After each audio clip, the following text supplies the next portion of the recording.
January 12, 1940, Karelia, near the Finnish border. The night is bitterly cold, the kind of cold that freezes breath into crystals and turns footsteps into hollow echoes across the snow. A German reconnaissance patrol moves cautiously along the edge of a frozen lake, their boots crunching against the ice, rifles slung across their shoulders. The moonlight filters through drifting clouds, casting long shadows across the desolate landscape. Suddenly, one of the scouts halts, raising a gloved hand. In the distance, across the flat expanse of ice, something moves. At first, it looks like a shadow, sliding silently across the frozen surface. Then another appears, gliding with unnatural smoothness, leaving no tracks, no sound of engines, no grinding of treads. The men whisper nervously, "Guess Spence, a ghost." What they are seeing is no phantom. It is a Soviet prototype, a bizarre machine designed by engineer Ivan Kulik. The vehicle resembles a tank, but moves like a sleigh, its hull mounted on wide skis, its propulsion driven, not by diesel engines, but by aircraft turbines. The roar of the engines is muffled by the snow and distance, leaving only the eerie sight of a dark silhouette gliding across the frozen lake. The German scouts crouch low, binoculars raised, trying to make sense of the apparition. The machine drifts past the tree line, its outline barely visible against the snow. For a moment, it seems to vanish into the mist, then reappear further along the ice. The men exchange uneasy glances. Tanks are supposed to grind, to roar, to leave scars in the earth. This one moves like a shadow, silent and spectral. They retreat to report what they have seen, their voices trembling as they describe moving shadows that cross lakes without sound. To them, it is a ghost. To the Soviets, it is an experimental weapon born of desperation in the Winter War. January 1939, Moscow, Soviet Union. In a dimly lit workshop cluttered with blueprints, spare aircraft parts, and the smell of oil, engineer Ivan Kulik leans over a drafting table. His pencil scratches across paper, sketching a machine unlike anything the Red Army has ever fielded. He imagines a tank that does not roar across mud or grind through snow, but glides silently over frozen lakes. Kulik had studied the failures of conventional armor in the Winter War. Heavy Soviet tanks bogged down in deep snow, their engines choking in the cold, their treads leaving trails that scouts could follow. He wanted something different, something spectral. His design mounted a light armored hull on skis, powered by aircraft engines stripped from old fighters. The turbines would push the machine forward with a steady thrust, while the skis allowed it to skim across ice and snow like a phantom sleigh. The prototype was crude, but functional.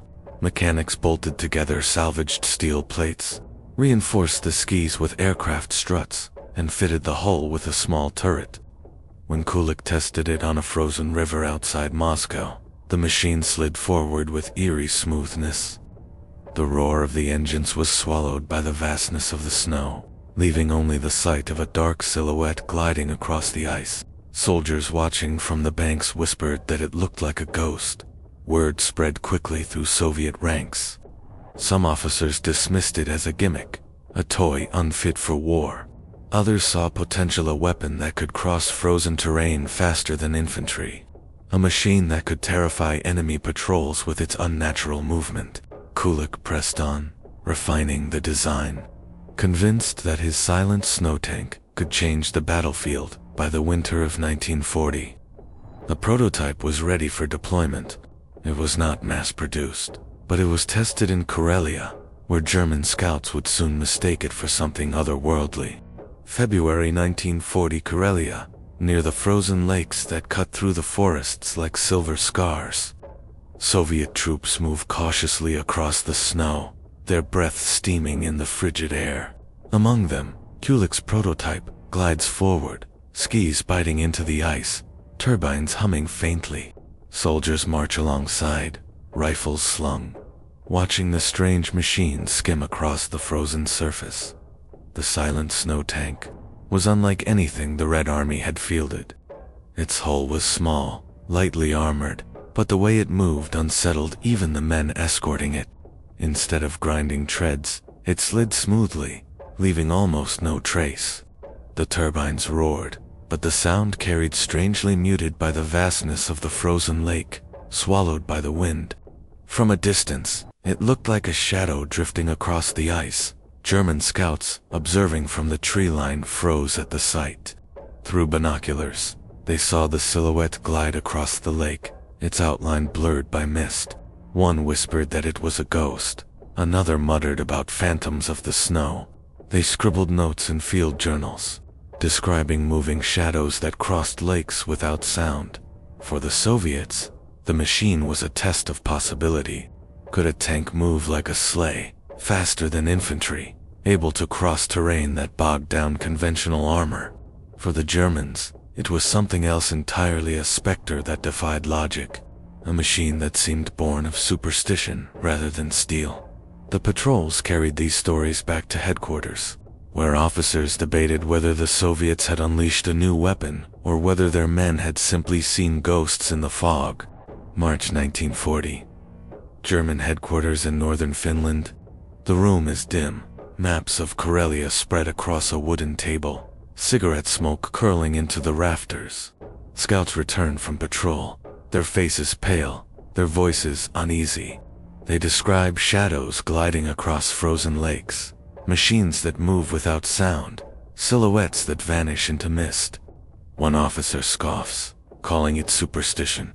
Another frowns, scribbling notes because the reports are too consistent to ignore. The descriptions are uncanny.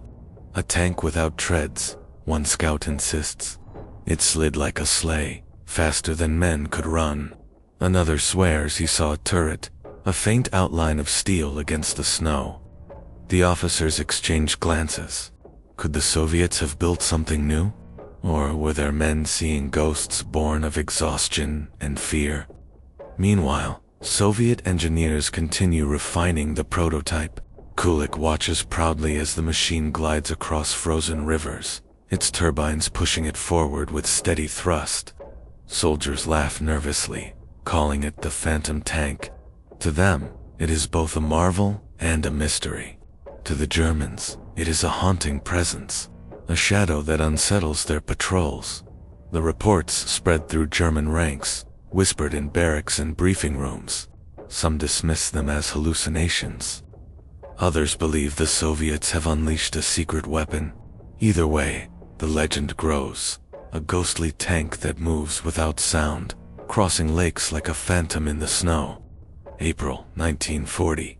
Karelia's frozen lakes begin to thaw, the ice cracking under the spring sun. Kulik's prototype snow tank struggles now. It skis, sinking into slush, turbines straining against mud. What had seemed spectral in the dead of winter becomes clumsy in the thaw. Soviet soldiers watch as the machine bogs down, its ghostly glide broken by the changing season. The engineers realize the flaw. The silent snow tank was a creature of winter, bound to ice and snow. On frozen lakes it was a phantom, a shadow that terrified German patrols. But in mud and thaw, it was useless. A fragile experiment that could not survive the realities of war. Reports filter back to Moscow. Some officers praise Kulik's ingenuity, noting how the machine unsettled enemy scouts. Others dismiss it as impractical, a curiosity rather than a weapon. The Red Army, already stretched thin, cannot afford to mass-produce a vehicle that only works in deep winter. Yet the legend lingers. German patrols continue to whisper about shadows on the ice. Soviet soldiers joke nervously about phantom tanks, and Kulik himself insists that the idea could be refined. But history moves quickly, and the war demands weapons of steel and fire, not ghosts. The silent snow tank fades into obscurity, remembered only in scattered reports and the uneasy memories of those who saw it glide across frozen lakes. May 1940. The winter war draws to a close, and the strange Soviet prototype fades into obscurity. The snow melts, rivers swell, and the frozen lakes that once carried shadows now ripple with spring thaw. German patrols no longer report ghosts gliding across the ice. The phantom has vanished, leaving only rumors and scattered notes in field journals in Moscow. Ivan Kulik sits at his drafting table once more, staring at the blueprints of his silent snow tank. He knows the design worked only in the coldest months, bound to the frozen terrain of Karelia. Yet he cannot help but feel pride.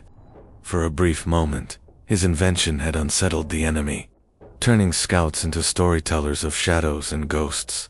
The Red Army moves on, focusing on conventional armor, artillery, and aircraft. Kulik's prototype is stored away, its skis gathering dust, its turbines silent. Few remember it, fewer still believe it ever existed. But, in the memories of German scouts, the legend lingers, a tank that moved without sound, a phantom that haunted the frozen lakes. History forgets the machine, but the story survives an echo of ingenuity, desperation, and the strange experiments born of war.